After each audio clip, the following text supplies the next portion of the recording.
sigue siendo el Instituto de la Transparencia y sobre todo sigue siendo Canadá, por ejemplo. ¿Y por qué menciono Canadá?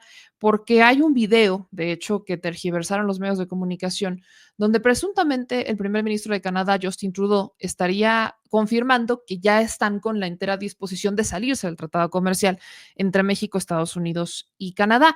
Pero es un video del cual los medios solamente suben un fragmento, porque el video completo no solamente no dice eso, sino que confirma lo que ha dicho la presidenta Claudia Sheinbaum durante todas las mañaneras desde que regresó del G20, que es la intención del primer ministro de Canadá es mantenernos en el tratado comercial. Eso lo confirma Justin Trudeau. Nadie está diciendo que no hay temas que tocar que tienen prácticamente que ver con China, que es lo que también ha dicho la presidenta. Pero en este G20 se dieron tratos, se dieron reuniones bilaterales, así que sobre esos dos temas vamos a hacer este viernes de debate con Manuel Pedrero y Miguel Royce, que ya están listos para hablar del tema.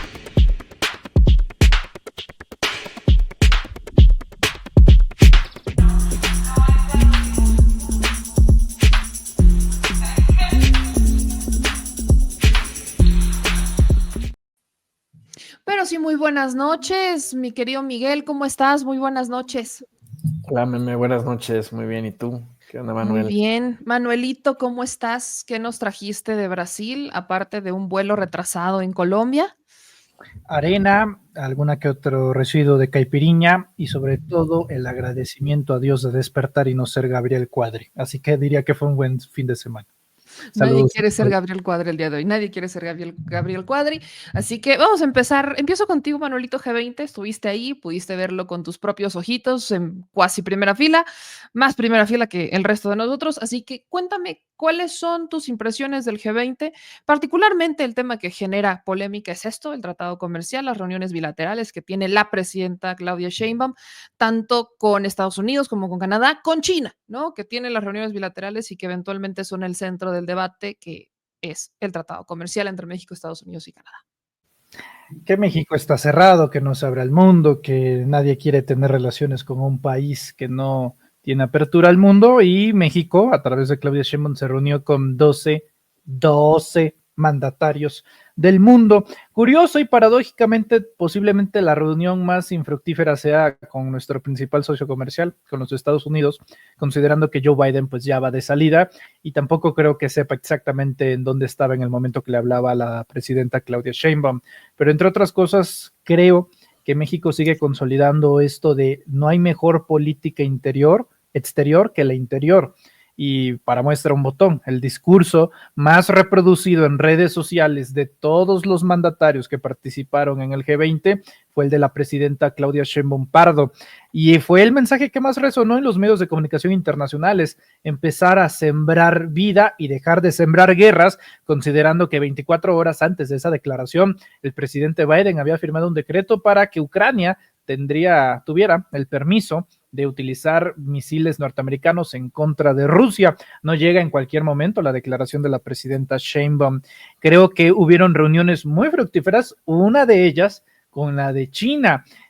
Uno viendo, lo vamos a ver eventualmente, pero uno viendo las declaraciones completas de Justin Trudeau, al final dice que su trabajo, que su único trabajo y el que tiene desde hace tiempo y el que seguirá teniendo, es velar por los intereses del pueblo canadiense. Y yo no le puedo dar más la razón a Justin Trudeau de que ese es su principal trabajo como primer ministro, pero al mismo tiempo, ¿qué cree, señor ministro? También el principal trabajo de la presidenta Claudia Sheinbaum es velar por los intereses del pueblo de México. México no tiene que andarle pidiendo permiso absolutamente nada a nadie para hacer tratos comerciales con otras potencias económicas como lo es China.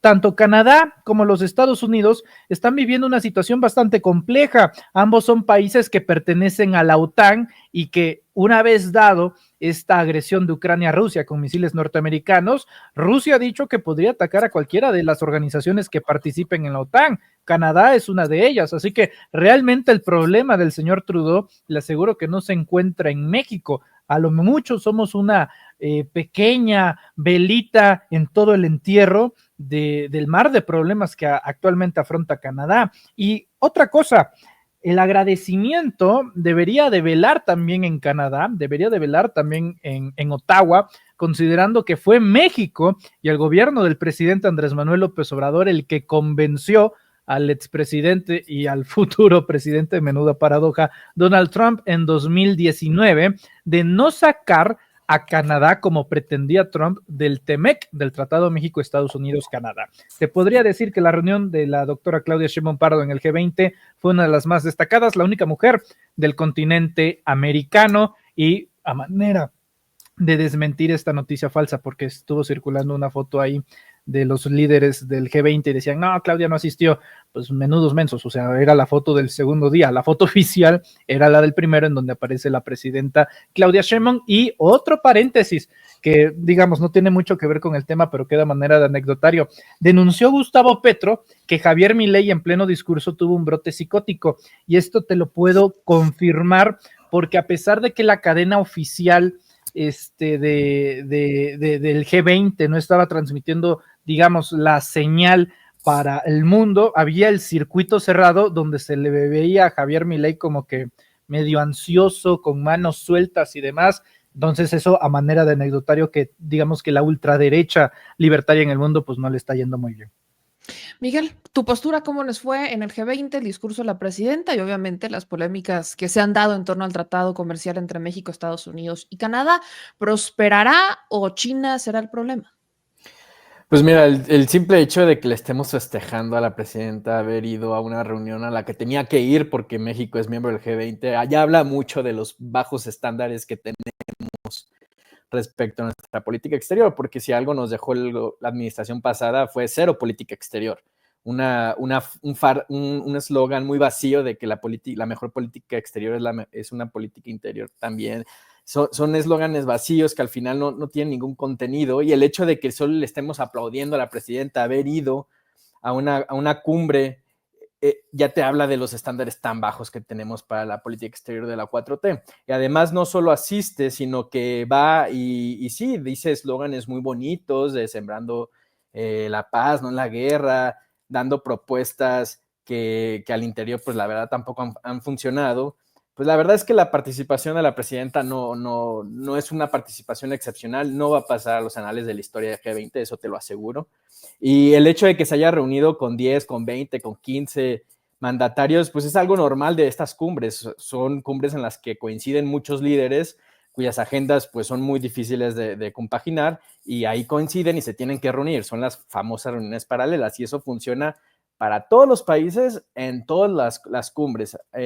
Entonces, Claudia Sheinbaum no hizo nada excepcional en el G20.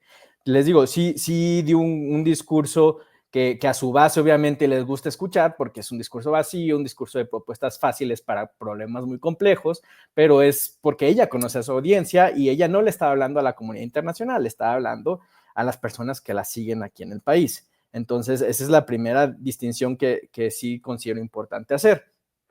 Ahora, también el discurso de Claudia Sheinbaum, pues la verdad lanza una de las máximas que han definido a la 4T en su actuar internacional, que es candil de la calle, oscuridad de su casa. Porque mientras Claudia Sheinbaum va al G20 y propone que las economías dediquen el 1% de su gasto militar al proyecto de Sembrando Vida, mientras que aquí, en su propuesta de presupuesto para el año que viene, pues le recorta casi el 40% a la agenda medioambiental. Entonces, pues también hay contradicciones que son muy evidentes, y ahí están los números que hablan, ¿no? Y bueno, respecto del TEMEC y eso, dos cosas salen a la vista.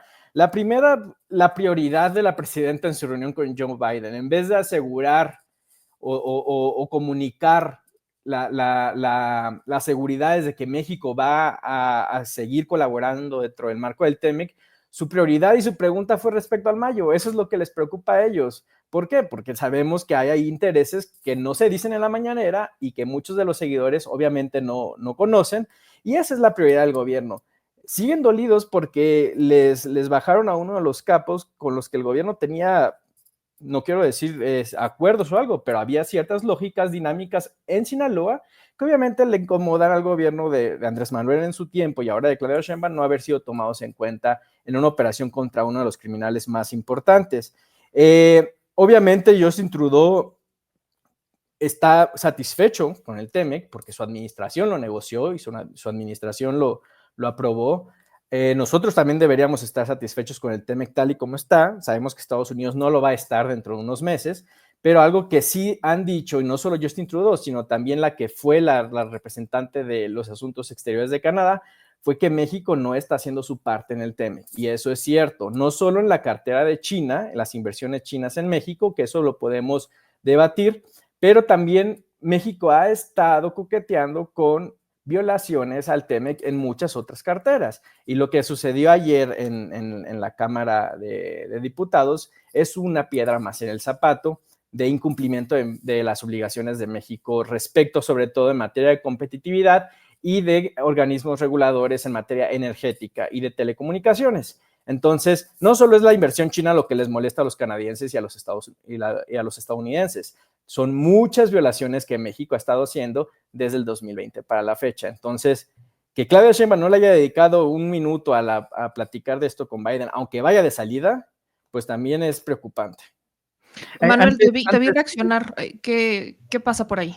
Sí, antes yo le haré una pregunta a Miguel. ¿De verdad no consideras que hay algo rescatable, nada de rescatable de la visita de Claudia Sheinbaum al G20, Miguel, de plano? Pues te digo, para mí es rescatable el hecho de que ya haya ido, porque Andrés Manuel nos tenía muy mal acostumbrados a 0 apariciones en el escenario internacional. Sin embargo, su propuesta, si bien, te repito, es romanticona, trae eslóganes bonitos, que en el texto se ven lindos, la muestra de que no voló, aunque ella diga que sí lo recibieron con buenos ojos y eso, la muestra de que no voló la propuesta de la presidenta es que en 85 párrafos de la declaración de la cumbre del G20, en ningún párrafo aparece esa propuesta, ni siquiera como un compromiso para darle seguimiento. Se pronunció ahí y ahí se va a quedar. No hay, en 85 párrafos, que son más de 10 páginas, no se rescata la propuesta de la presidenta. Muy bien, bueno, primero varios puntos. Primero me gustaría iniciar con el presidente López Obrador. El presidente López Obrador sí asistió a los G20, nada más que la diferencia, el último al que asistió fue el de Arabia Saudita, nada más que tocó en pandemia y se tuvo que hacer de manera virtual.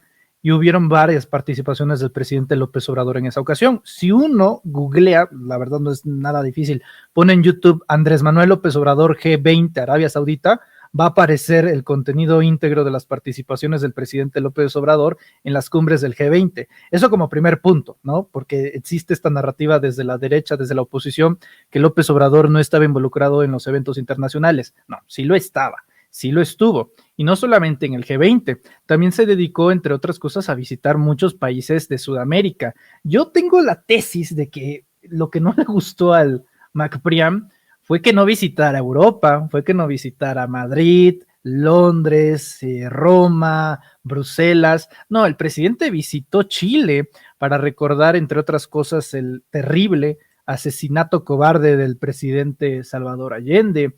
Visitó, entre otras cosas, a nuestro principal socio comercial y en 2 ocasiones en Washington, D.C., para las reuniones que ostentaba primero con el presidente Trump, que fue su primera visita oficial a otro país. Y, ojo, también es que México se daba a respetar bastante y le dio una importancia en materia geopolítica que muchas de las reuniones de carácter internacional se llevaron en México y se llevaron en Palacio Nacional. La cumbre de la CELAC, por ejemplo, donde la presidencia pro tempore la tenía México, se llevó en el Salón Tesorería, y ahí todos los presidentes de izquierda y derecha, la calle Pau de Uruguay, Nicolás Maduro de Venezuela, en ese momento estaba Iván Duque, creo, de Colombia, estaba Bolsonaro de Brasil, estaba Alberto Fernández de Argentina. O sea, eso también ocurrió, esos eventos diplomáticos, pero en México, y evidentemente si eres el anfitrión, pues no sales. Eso como primer punto. Sí hubieron relaciones diplomáticas, sí hubieron cumbres diplomáticas, y no solamente asistió el presidente López Obrador, sino que en muchas ocasiones les tocó organizar. Es más, la cumbre de los 3 amigos del TEMEC también se llevó a cabo en Palacio Nacional, donde incluso el presidente López Obrador llevó en unas fotos que recuerdan mucho eventos preparatorianos con la esposa del presidente Biden, Jill Biden, con la propia Gutiérrez Müller y con la propia esposa de Justin Trudeau jugando en los elevadores de Palacio Nacional. Sí hubo relaciones diplomáticas, sí hubo interlocución internacional y muchas de ellas en México. No hubo una ausencia diplomática en México. Y entre otras cosas, pues eso le valió que López Obrador detentara pues el segundo puesto como uno de los mandatarios más aprobados, más reconocidos a nivel mundial, pero no es un servidor quien dice esto, sino la casa consultora de Morning Consult con sede en Washington, D.C., es decir, estadounidense, que afirma que López Obrador tenía ese papel. Ahora, que Claudia Sheinbaum asista, pues sí, considero que también es importante, pero no por la presencia del mandatario, porque ojo, la presencia de algunos no significa el reconocimiento de otros. Hay ausencias que son más dignas que las presencias de algunos mandatarios, y para muestra el propio Joe Biden. En segundo lugar, el tema de la reunión con Biden, bueno, solamente Claudia Sheinbaum y Joe Biden pueden decir a ciencia cierta cuánto duró esa conversación y de qué temas abordaron. Televisa, que fue el único medio de comunicación que abordó a Claudia Sheinbaum saliendo de Río de Janeiro, los únicos 120 segundos de declaraciones que otorgó la presidenta Sheinbaum, mencionó que habían acordado seguir con los tratados comerciales, eso como punto 1, y como punto 2, que se le diera información al gobierno mexicano sobre la extracción de Ismael El Mayo Zambada. Y creo que algo que le molesta bastante a la oposición, pues es la palabra soberanía. Yo no sé si es normal en el PRI o en el PAN o en MC, pero si alguien se mete a mi casa, que es mi vecino, y se lleva algo mío, lo mínimo que puedo hacer es preguntar, óyeme, ¿qué pasó? ¿Por qué te metiste? ¿Qué te llevaste? ¿Por qué te lo llevaste? En este caso es Ismael El Mayo Zambada, desde luego, naturalmente, pero no es la primera vez que sucede este tipo de cosas. Ya pasó con el general Cienfuegos, y la diferencia ahí, y por qué no hace esto Estados Unidos con otros países, por qué Estados Unidos no secuestra, no se lleva y no arresta a generales de 5 estrellas de otros países europeos, y por qué sí con los mexicanos, de manera muy sencilla, para que no se establezca un precedente, para que en el futuro Estados Unidos pueda enviar a las Fuerzas Armadas, puede enviar a comandos especiales a invadir territorio mexicano para que se les pegue la gana. Yo lo veo más en un sentido de soberanía nacional. Y finalmente, el tema de la congruencia en torno a lo que se está haciendo en México con lo que se propuso en el G20. Claudia Sheinbaum propuso ahorrar o destinar el gasto de la industria militar a programas sociales. Si uno revisa el presupuesto, verá, entre otras cosas, que se redujo el gasto al ejército, a las Fuerzas Armadas, y se empezó a distribuir más en otras secretarías de seguridad pública, incluso con la adhesión que ahora tuvo la Guardia Nacional a las Fuerzas Armadas. Entonces, yo sí veo que hay congruencia. Además, si uno analiza el presupuesto del gasto militar de 2018, el presupuesto de Peña, el de la doctora Claudia Sheinbaum Pardo, verá que en tendencia no está como debería de corresponder, está por debajo del margen. Y si uno ve en contraste el presupuesto de los programas sociales en 2018 con los programas sociales de 2024, pues vas a tener un pico así, pero que va a tocar hasta Saturno. Entonces yo sí creo que hay de verdad una congruencia en el discurso y en los hechos. Pues si va a pasar a los anales de la historia, pues solamente el tiempo lo dirá. Pasó apenas 72 horas de ese evento, pero si puede ser por lo menos dentro del campo de propuesta algo, a mí me gustaría tomarlo como opción. Y por último, sí se le reconoció a Claudia Sheinbaum la propuesta, y otra vez, no soy yo quien lo dijo, fue Gabriel Boric, el presidente de Chile, quien decidió acompañar la propuesta de la presidenta Sheinbaum. Miguel, ahorita tocabas además, para darle secuencia a esto, tocabas el tema del presupuesto y además de los organismos autónomos, que con eso México también incumple, ¿no? El tratado. Ahora que, vaya, viene lo que acaba de decir Manuel, ¿qué le respondes a Manuel y cómo es que México estaría incumpliendo con la iniciativa o la aprobación de la simplificación administrativa que desaparece a ciertos organismos autónomos, como entre ellos es el INAI? Claro, pues mira, para empezar, la medición de popularidad de los líderes a nivel global no es una encuesta que se haga en todo el mundo. es la popularidad que tienes dentro de tu propio país. Entonces, a AMLO no era que lo conocieran y lo quisieran en todo el mundo, era que el 70 y tantos % de los mexicanos lo aprobaban. Y por Pues eso con estaba... eso basta. Sí, pero no significa que es popular en todo el mundo, es popular en México. No, Y sea que sea la empresa, si es europea, estadounidense, brasileña, no importa, mide la popularidad en México. No tiene nada que ver con la no la imagen popularidad, de AMLO. la aprobación, el Sí, reconocimiento. pero no tiene nada que ver con lo aprobado o lo popular que es en el mundo. Es lo aprobado o popular que es en México. Y de eso no hay ningún cuestionamiento.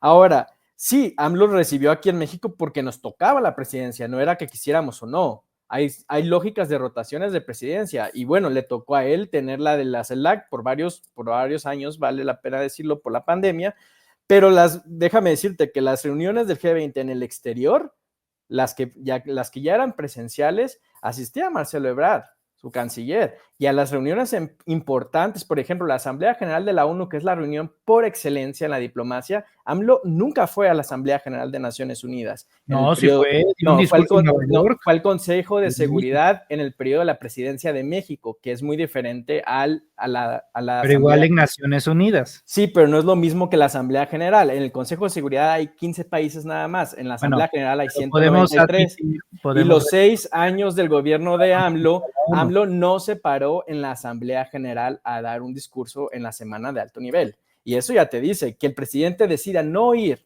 a la cumbre de las cumbres diplomáticas, ya te dice mucho. Y tampoco fue a la cumbre de las democracias en Estados Unidos. ¿Por qué? Porque hizo su berrinche, porque no invitamos a los dictadores de América Latina. Entonces, también es un claroscuro. Y sé que no te voy a sacar de tu posición, porque tú tienes tu posición, yo tengo la mía, pero es importante dejar los matices claros. AMLO no fue un presidente de política exterior. Y si tú le preguntas a los especialistas en la materia, a los verdaderos especialistas, no a los propagandistas, te van a decir que Andrés Manuel López Obrador y su política exterior van a ser un vacío en la historia de la política exterior de México. Hay 1 o 2 casos que se van a pasar a los libros de historia, pero nada más. Y cuando los comparas con otras administraciones, deja mucho que desear. Y yo de verdad espero que Claudia Sheinbaum y su canciller, que es una persona con un oficio político destacado, vayan a hacer un cambio respecto de su primer piso de la cuarta transformación. Entonces, dejar esos matices claros para tampoco hacerlo un debate de blancos y negros, porque hay cosas que se aplauden y hay cosas que no. Si me permites rapidísimo, Miguel, sí, claro. Creo que aquí encuentro el gran problema de toda la vida de la oposición, porque me lo acabas de decir con Claudia y me lo acabas de decir con Andrés Manuel. Si Andrés Manuel no va, es un vacío en las relaciones exteriores, en la historia de la diplomacia. Y si Claudia va, no es trascendente, no dijo nada, de todas maneras tenía que ir. O sea, realmente la oposición no está contenta. El presidente de México sale. Pero yo no he dicho que ya nada más con esto. Por eso. Pero a lo que voy, y es que creo que es una contradicción fascinante, no por ti, sino por la situación en la que se encuentra la oposición. Si el presidente de México no va, es un 0 a la izquierda. Y si la presidenta de México va, no, pues discurso aguado que no va a servir de nada y que no representa. Por lo menos a mí como mexicano, pues me gusta que mi presidente se encuentre en mi país. No estoy en la lógica de estas pasarelas diplomáticas, pues donde al final de cuentas hay un bluff impresionante. Por ejemplo, en el tema del medio ambiente, tú me dices, hay una contradicción. ¿Cómo se va a proponer más medio ambiente si en México se reduce? Bueno, primero, no tengo el dato así tal cual, lo tendría que investigar, pero no creo que de manera considerable se reduzca, y de todas maneras siempre existe la posibilidad de aumentar presupuestos a la Secretaría. Casi el 40%, te estoy dando el dato. Bueno, te voy a decir lo siguiente. A mí sí me parece congruente que la presidenta Sheinbaum proponga Sembrando Vida en Río, por una sencilla razón. De los 20 mandatarios que asisten a la cumbre del G20, solamente una se fue en avión comercial. ¿Te imaginas qué locura es plantear salvar el mundo? Ustedes que en Movimiento Ciudadano tienen esta agenda del medio ambiente y demás, ¿te imaginas qué locura es plantearle al mundo salvar la atmósfera, la capa de ozono, reducir las emisiones de CO2, de turbocina, y que todos los presidentes lleguen en aviones presidenciales faraónicos institucionales, donde a lo mucho van 5, 6, 10 personas por delegación, y que en el caso de la presidencia de México sea en un avión comercial. O sea, o que le metan muchísima inversión a energías sucias, ¿verdad? Como empresas petroleras que no producen, que contaminan, en vez de apostarle a energías limpias. Es la misma contradicción, Manuel, es la misma contradicción. Y yo también conozco sus vals, por eso, ese vals como tabasqueño, no lo vamos a bailar, te voy a decir por qué. México tiene la gran bendición en el planeta Tierra de ser una de las joyas petroleras que lamentablemente durante años los gobiernos de ahora oposición saquearon. Entonces sería una desgracia, ¿no?, que en la lógica de las energías limpias que tanto producen, fíjate, esa es otra contradicción.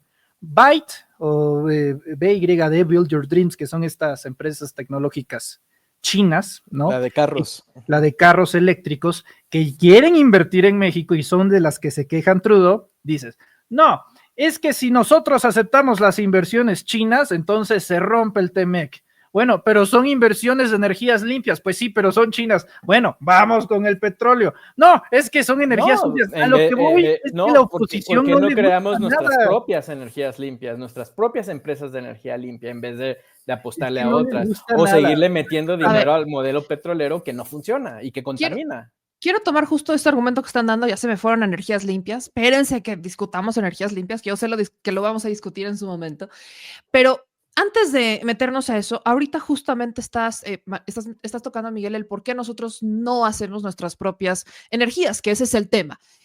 Hay un plan hídrico, etcétera. Creo que podemos dejar eso para la semana pasada, pero por fines de tiempo, quiero regresar un poco el debate a lo siguiente. Los organismos autónomos, insisto en la pregunta pasada, Miguel, tú decías, es que con eso estamos incumpliendo tratados, pero el origen de los organismos autónomos fue por una falta de legitimidad en las dependencias estatales.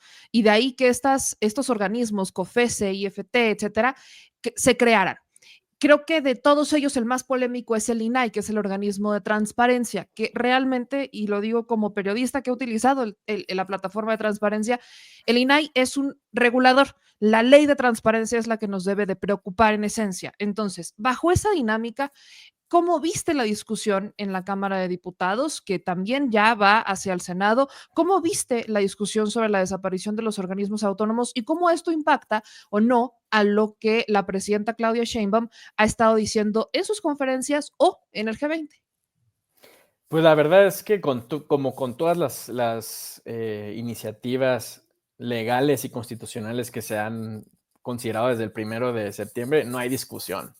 La verdad es que hay pura simulación, tanto en las comisiones como en el pleno, porque pues ya tienen los votos. Entonces, no necesitan discutir, no necesitan negociar, todo se pasa como viene, ni lo revisan, no hay técnica legislativa, todo lo hacen mal. Y bueno, pues lo de ayer no fue ninguna excepción a lo que hemos visto ya desde septiembre. Es interesante que usen pues todos esos argumentos que ya hemos escuchado por meses de por qué eliminar estos organismos autónomos, el argumento del ahorro, el argumento de la corrupción, el argumento de nosotros ya no robamos, ya no mentimos, ya no traicionamos, entonces ya no necesitamos estos órganos y entes reguladores. La verdad es que es una mentira y solo están destruyendo, como lo han venido haciendo ya desde unas semanas, a esos poquitos obstáculos que tenían para concentrar el poder, concentrarlo y centralizarlo, también vale la pena decirlo. Y el INAI fue una de esas grandes piedras que Andrés Manuel enfrentó a lo largo de su sexenio, que sacaban los escándalos, como también lo hicieron con Peña Nieto y como con otras administraciones. También a Andrés Manuel le tocaron sus escándalos, Segalmex siendo uno de ellos, por ejemplo, que los conocemos gracias al INAI. Entonces, el hecho de que un gobierno te quite al único órgano autónomo que le permitía a la ciudadanía ejercer de manera eficaz su derecho al acceso a la información, te dice algo muy claro. El gobierno no quiere que accedas a la información. ¿A qué tipo de información? ¿Cuánto gasta? ¿Cómo lo gasta? ¿Cuáles son los costos de los proyectos? ¿Son los mismos costos que dijeron cuando los promocionaron? Muchas cosas que al gobierno no le gusta que le digan. Y eso lo sabemos ya porque lo vimos 6 años. Y no sé la verdad si Claudia Sheinbaum a nivel personal tenga esta misma convicción, pero es una reforma que le heredó su líder político, el líder político de la 4T, y bueno, que la tuvo que impulsar, ¿no? Con todos los demás. Las consecuencias van a ser graves, man. Para ustedes periodistas, ustedes saben cuál es el valor del acceso a la información. Y no solo para ustedes, sino para todos los medios, independientemente del espectro político en el que se encuentran. Y que el gobierno ahora se guarde para sí mismo la facultad y la distribuya en las subsecretarías de dar esa información, lo convierte en juez y parte. Y es algo totalmente absurdo. ¿Por qué? Porque como está la reforma ahora con la desaparición del INAI, es yo, sujeto obligado por la ley de transparencia, yo voy a decidir qué información te doy, y no solo eso, voy a decidir si mi actuar es legal o es conforme a la ley. Entonces, pues aquí estamos jugando también. O sea, cuando lo ves así, lo planteas de esa forma, suena muy absurdo, pero esa es la realidad. Es así va a quedar ahora todo, digamos, el ecosistema de acceso a la información y la protección de datos personales también.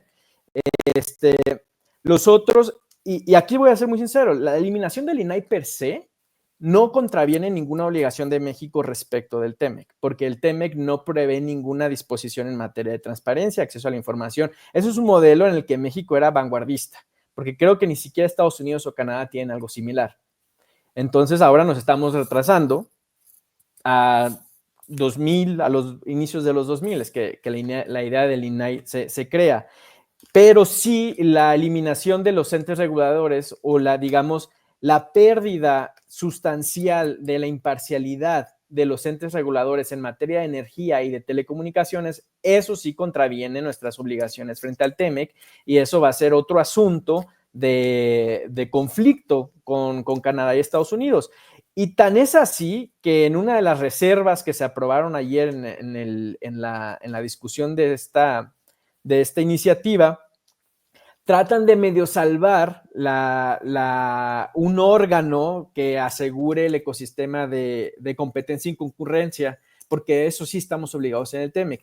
Pero la verdad es que como quedó la reserva, no va a ser suficiente ni para Estados Unidos ni para Canadá, porque no se va a garantizar ese ingrediente de independencia y evaluación exclusivamente técnica que tenían organismos o entes reguladores como el Instituto Federal de Telecomunicaciones o como la COFESE.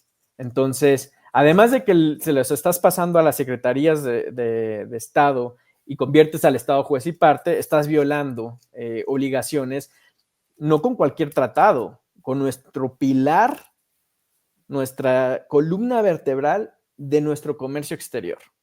O sea, no es cualquier cosa. No es un acuerdo con Chile o no es un acuerdo con Japón, es un acuerdo con Estados Unidos y con Canadá. Bueno, ni Chile nos guste o no, más de la mitad, casi el 80% de nuestro comercio exterior depende de ese tratado. No es cualquier jueguito. Muchas empresas, chicas, medianas y grandes, dependen de ese tratado. Que nosotros tengamos acceso a Internet barato respecto de 10 años y más rápido es gracias a ese tratado y gracias a entes como el IFT.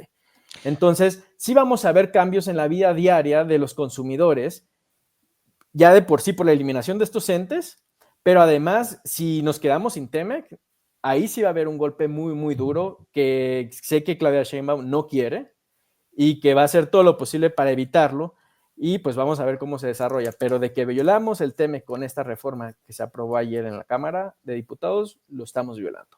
Manuel, cierras tú este viernes de debate. ¿Con qué cierras? Periodista que necesitaba al INAI para hacer periodismo, no eres periodista. Así de fácil y así de sencillo. El periodismo no se hace desde el INAI, se hace desde las calles, se hace con las fuentes. No, pero sabes que el acceso a la información, o Aristegui no es periodista. ¿Cómo? Aristegui no es periodista, entonces, bajo esa lógica. No, a ver, por ejemplo, no, es que a ver, ojo, Aristegui. las investigaciones Exacto. en la época de Enrique Peña Nieto no se hicieron con el INAI, se hicieron con la Auditoría Superior de la Federación. Y con el INAI también. La estafa maestra de Nayeli Roldán, las cifras no las saca del INAI, las saca directamente de la Auditoría Superior de la Federación sin intermediación del INAI. Eso es algo muy importante de decir. A ver, Me sorprende mucho que en la exposición de motivos de la defensa del INAI, pues no salga a relucir un hecho tan visible, tan público, como el que los comisionados, los guardianes del INAI, hayan usado las tarjetas que les daba la institución para pagar servicios sexuales en los tables dance de la República Mexicana. Pues cambia el funcionario, no la institución.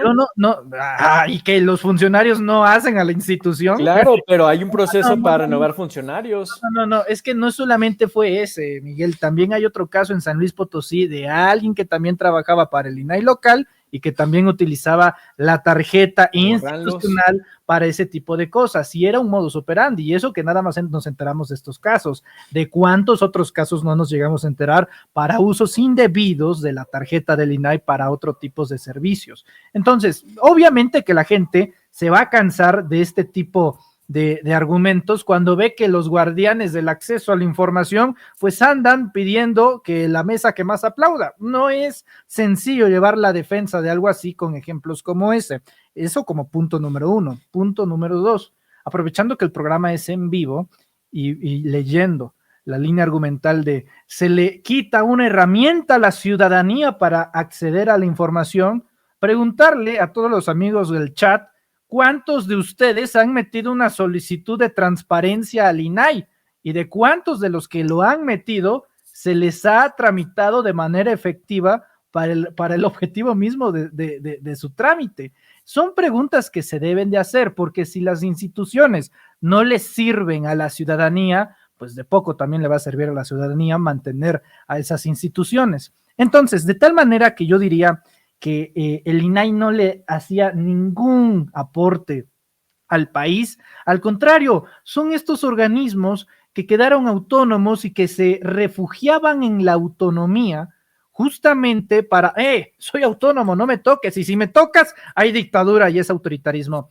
Pues son los instrumentos que ha utilizado el prianato para defenderse históricamente como, digamos, la última línea de la frontera, la última trinchera por defender. Y ahora que se ha eliminado el INAI, la república va a continuar, el meteorito no va a caer, el gobierno va a seguir, no porque se eliminen o se adhieran ciertas instituciones, organismos o secretarías, significa que vamos para una dictadura o un régimen autoritario. Eso, aparte de irresponsable, me parece hasta infantil decirlo, un análisis digno de la gente de Atypical TV. Eso no es serio y la gente merece un análisis serio. Y sobre acceso a la información, bueno, vamos a ver cómo en este nuevo sistema, que sí va a estar adherido a una Secretaría de Estado, funciona, porque en una de esas, y lo vamos a saber, porque estoy seguro que también vamos a meter solicitudes ahora bajo este nuevo sistema, va a ser paradójico que con menos presupuesto y adheridos al Estado, si nos dan la información que solicitemos y nos la den, pues nos daremos cuenta de otro fraude millonario burocrático que te dejaba sepultado en hojas, documentos inservibles, que esos sí eran los verdaderos obstáculos. Para finalizar, hoy en la sección de trascendidos de Milenio, afirman que hay 2 organizaciones que están buscando que el INAI les dé sus files, sus archivos históricos, que toda la biblioteca que han recolectado en los últimos 15, 20 años, se las entreguen a estas 2 organizaciones. ¿Quiénes son? Mexicanos contra la Corrupción y Artículo 19. ¿Cuál es la característica de estas 2 organizaciones? Que ambas reciben financiamiento de la USAID, es decir, de Estados Unidos. ¿Qué le interesa a los Estados Unidos la información del INAI? O sea, de verdad no se hacen esa pregunta en la oposición, o la saben, pero la dejan pasar. ¿No les parece raro que el gobierno de los Estados Unidos, a través de estas organizaciones dizque de la sociedad civil, de repente les nazca el interés de, óigame, vamos a ver tantito algunos secretitos de Estado, préstamelo y ya luego nos vamos? No, la cosa no va así. Si se van a publicar todas, que sean al público de total manera, pero eso de andar entregando a particulares como que no. Pero es que así no funciona el INAI. El INAI solo es un intermediario. El que decide si te da la información o no son las propias dependencias a las que se la pides. El INAI lo único que hace es informarle a la secretaría o la dependencia X o Y ciudadana está pidiendo esta. está viendo esta información. Y cuando tú le preguntas al público, y es una pregunta engañosa y tramposa, si ellos recibieron una respuesta, los que dicen que no la recibieron, no fue por culpa del INAI, fue por culpa de la dependencia que tiene esa información. El INAI lo único que hace es obligar a la dependencia a darte esa información. Bueno, y del 2018, como intermediario, estarás de acuerdo que también es inútil, porque si la dependencia no te da la información, entonces ¿de qué te sirve el intermediario? No, ¿de qué te sirve la opacidad de la dependencia? Del 2018 ese es otro debate, pero si el intermediario no me sirve, pues ¿para qué lo tengo? 2024, 92% incrementó las negativas de las dependencias de la administración pública de dar información, es decir, 92% más opacas que en 2017, y esas mismas dependencias que se negaron durante 6 años a dar la información, a las que le estamos dando ahora la última palabra de dar o no la información. Es un absurdo, y solo refleja que la ciudadanía en general no conoce cómo funciona el INAI, y tal vez eso fue un error del INAI, no saber comunicar cómo funcionaba. Pero así no funciona el INAI, así no funciona el INAI. De cualquier manera, ya te lo juro, como comentario final, esperemos cómo funciona todo esto ya dentro del nuevo sistema, y ahí está la Secretaría de la Función Pública, o sea, tampoco digamos que, ya se acabó la transparencia, no, ahí está la Secretaría de la Función Pública. Por eso, pero si el sistema actual no funciona y no ha dado resultados, no me puedes garantizar a futuro que el nuevo también va a ser igual de caótico. Por eso yo prefiero esperar, ver resultados, y en una de esas donde sí los haya, entonces, ¿cuál va a ser la excusa? Yo sé que en 6 años vamos a estar teniendo esta conversación y se van a dar cuenta que fue una pésima idea. Pues aquí dejamos este viernes de debate. Hoy sí se debatió, como pueden ver. Yo les agradezco muchísimo. Miguel Royce, asesor parlamentario en la bancada de Movimiento Ciudadano. Manuel Pedrero, conductor de Sin Máscaras. Les agradezco mucho por un viernes más. Nos vemos la próxima semana. Abrazo fraterno, Miguel. Adiós, Manuel. Abrazos. Bye.